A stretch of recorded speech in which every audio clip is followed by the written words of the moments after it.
मैं सभी मुख्यमंत्रियों, राज्य सरकारों और अधिकारियों के साथ सभी कोरोना वॉरियर्स की प्रशंसा करता हूं। साथियों, कुछ राज्यों में से कोरोना के फिर से बढ़ते केसेस को लेकर हेल्थ सेक्रेटरी ने अभी हमारे सामने विस्तार में जानकारी रखी है। आदरणीय गृहमंत्री जी ने भी कई महत्वपूर्ण आयामों को हमारे सामने रखा है। साथ ही आप में से कई मुख्यमंत्री साथियों ने भी कई जरूरी बिंदुओं को सबके सामने प्रस्तुत किया है।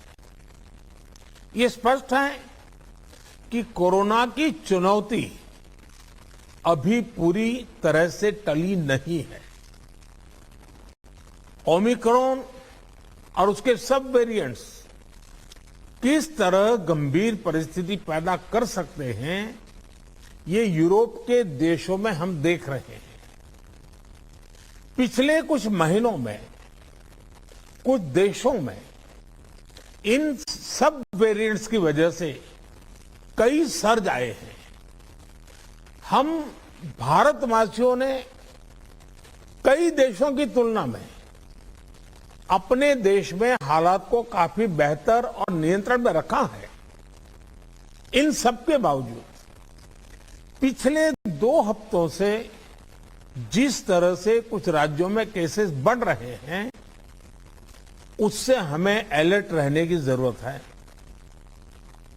हमारे पास कुछ महीने पहले जो लहर आई, उस लहर ने हमने उसमें से बहुत कुछ सीखा भी है।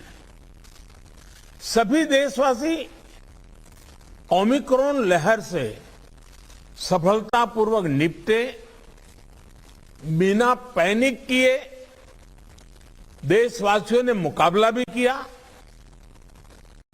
साथियों, 2 साल के भीतर देश ने हेल्थ इंफ्रास्ट्रक्चर से लेकर ऑक्सीजन सप्लाई तक कोरोना से जुड़े हर पक्ष में जो भी आवश्यक है वहां मजबूती देने का काम किया है। तीसरी लहर में किसी भी राज्य से स्थितियां अनियंत्रित होने की खबर नहीं आई। इसको हमारे कोविड वैक्सीनेशन अभियान से भी काफी मदद मिली। देश के हर राज्य में, हर जिले में, हर क्षेत्र में, चाहे वहां की भौगोलिक परिस्थितियां कैसी भी रही हो, वैक्सीन जन जन तक पहुंची है। प्रत्येक भारतीय के लिए 15 साल के ऊपर उम्र के करीब 85% नागरिकों को दूसरी डोज भी लग चुकी है। साथियों, आप भी समझते हैं और दुनिया के लंबे समय बाद स्कूल्स खुले हैं, क्लासेस शुरू हुई है। ऐसे में कोरोना केसेस के बढ़ने से कहीं ना कहीं पेरेंट्स के लिए चिंता बढ़ रही है।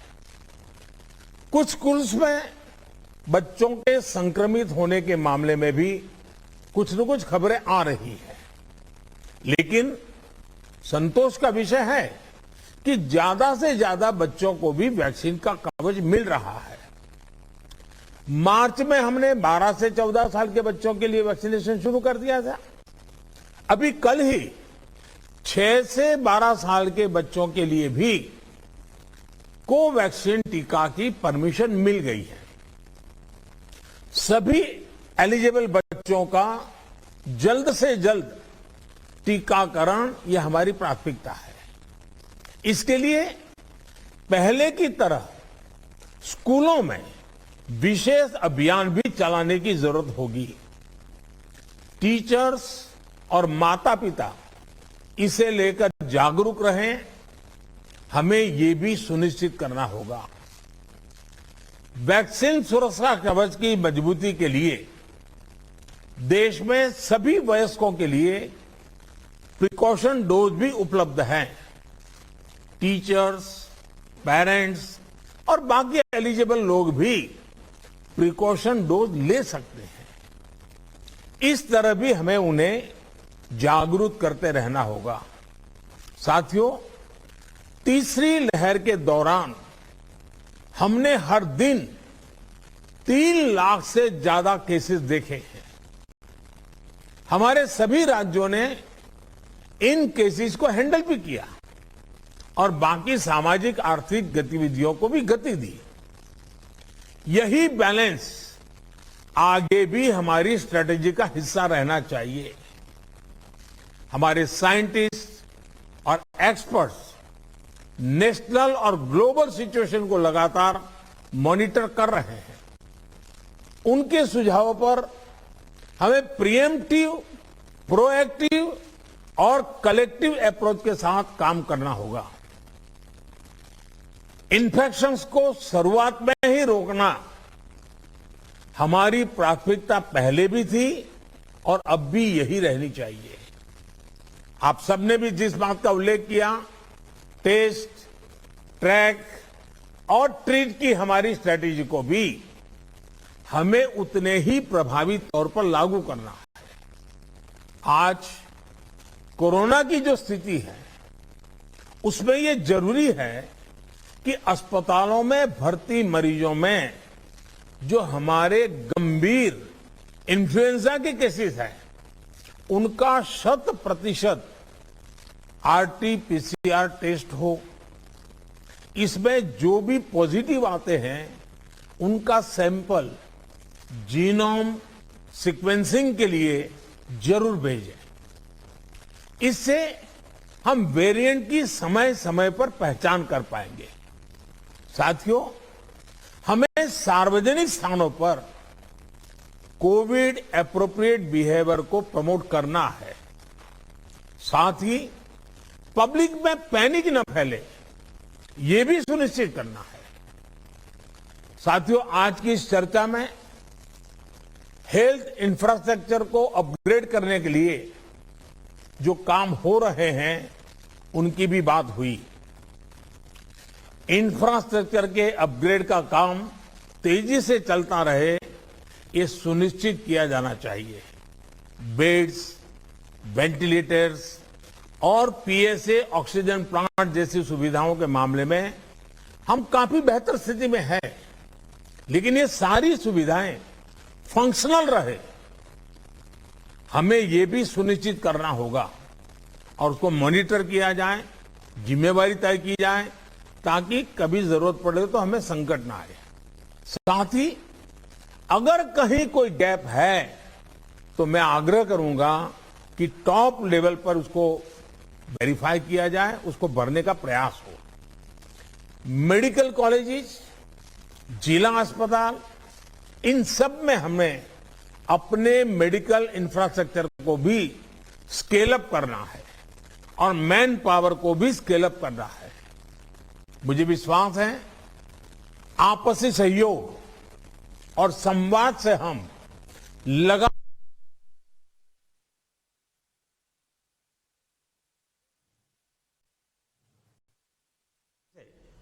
कोरोना के खिलाफ लड़ाई लड़ते भी रहेंगे और रास्ते भी निकालते रहेंगे।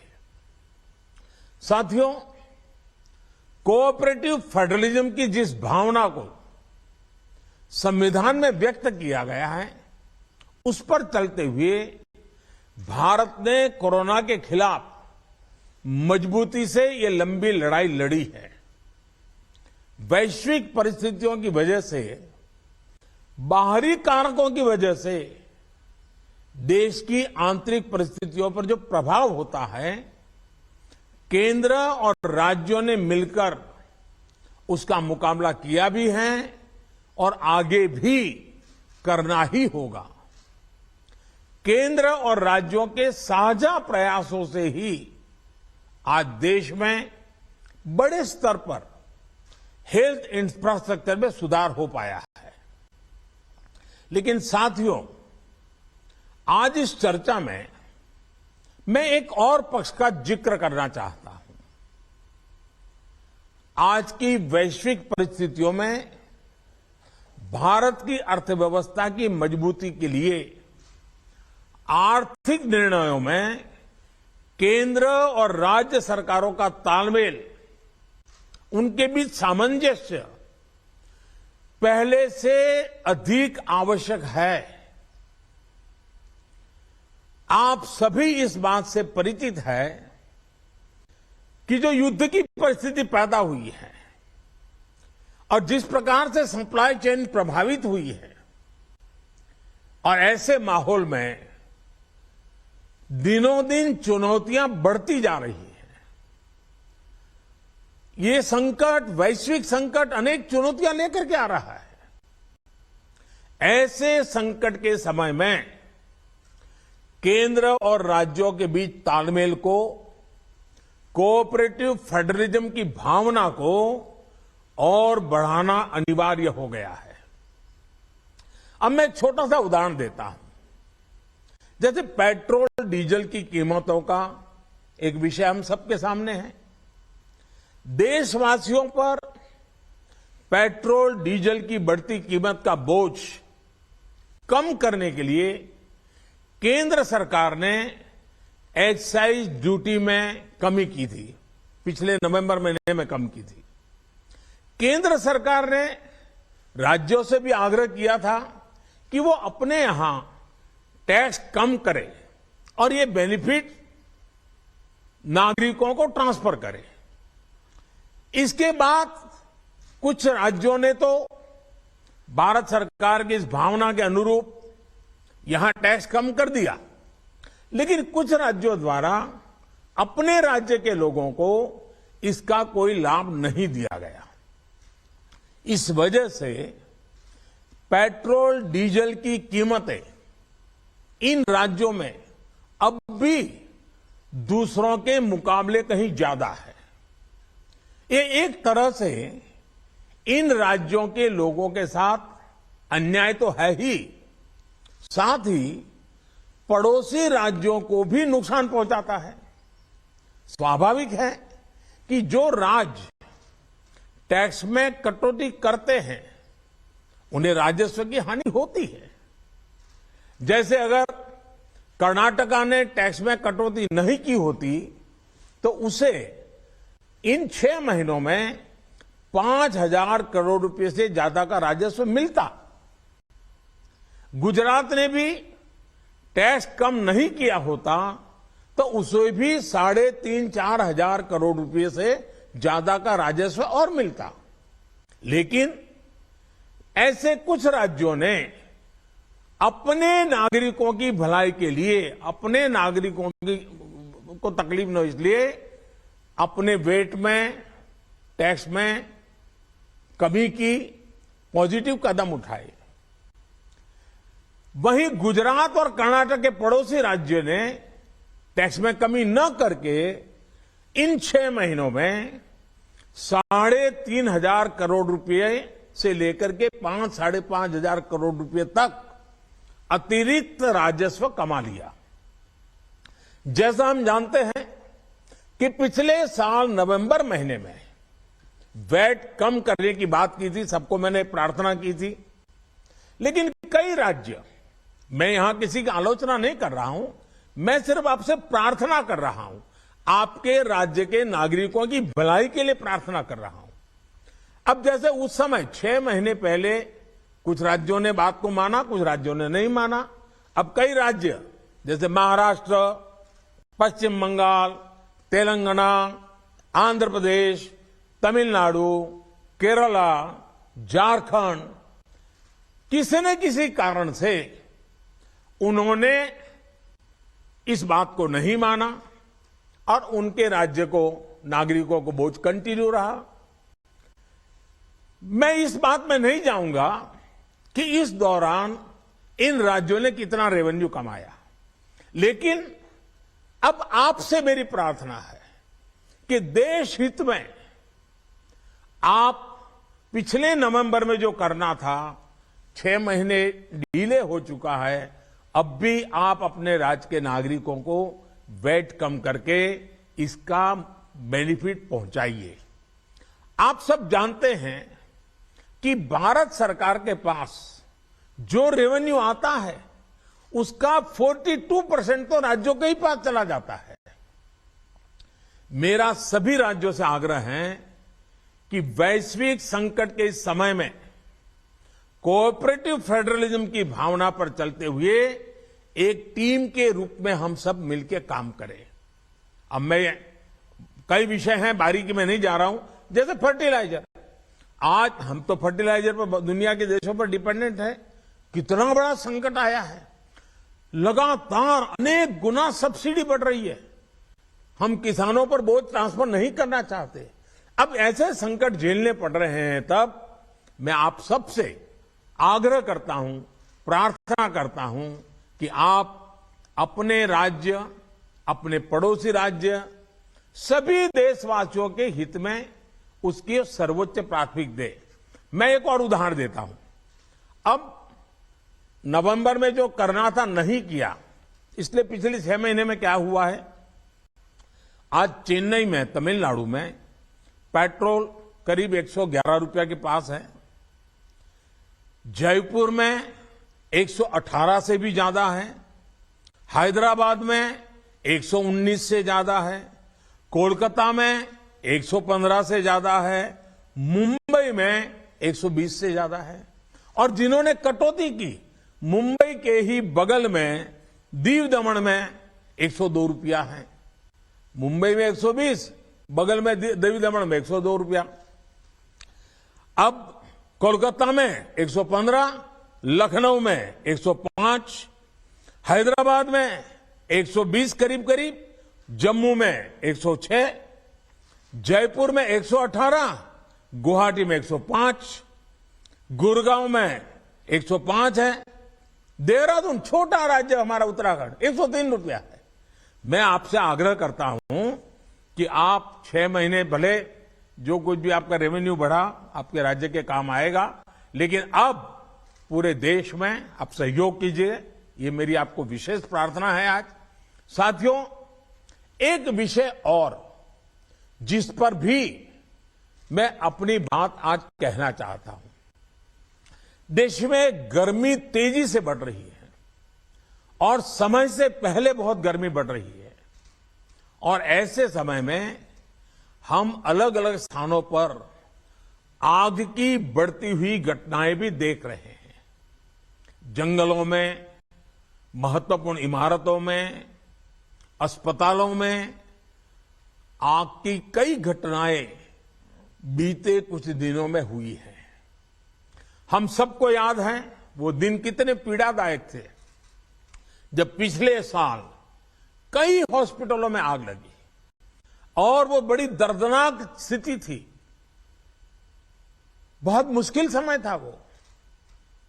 अनेक लोगों को इन हादसों में अपनी जान गंवानी पड़ी थी। इसलिए मेरे सभी राज्यों से आग्रह है कि अभी से हम विशेषकर हॉस्पिटलों का सेफ्टी ऑडिट करवाएं, सुरक्षा के इंतजाम पुख्ता करें और प्राथमिकता के आधार पर करें। ऐसी घटनाओं से हम बच सके, ऐसी घटनाएं कम से कम हो, हमारा रिस्पांस टाइम भी कम से कम हो, जान माल की हानि ना हो, इसके लिए भी मैं आपको आग्रह करूंगा कि आप अपनी टीम को विशेष रूप से इस काम पर लगाइए और बिल्कुल मॉनिटरिंग कीजिए, ताकि देश में कहीं हादसा न हो, हमारे निर्दोष नागरिकों को जान न गंवानी पड़े। साथियों, आप सभी ने समय निकाला, इसके लिए मैं एक बार फिर आप सबका आभार व्यक्त करता हूं, और हमेशा मैं आपके लिए उपलब्ध रहता हूं। कोई भी जरूरी सुझाव आपके होंगे तो मुझे अच्छा लगेगा। मैं फिर एक बार आप सबका बहुत बहुत धन्यवाद करता हूं।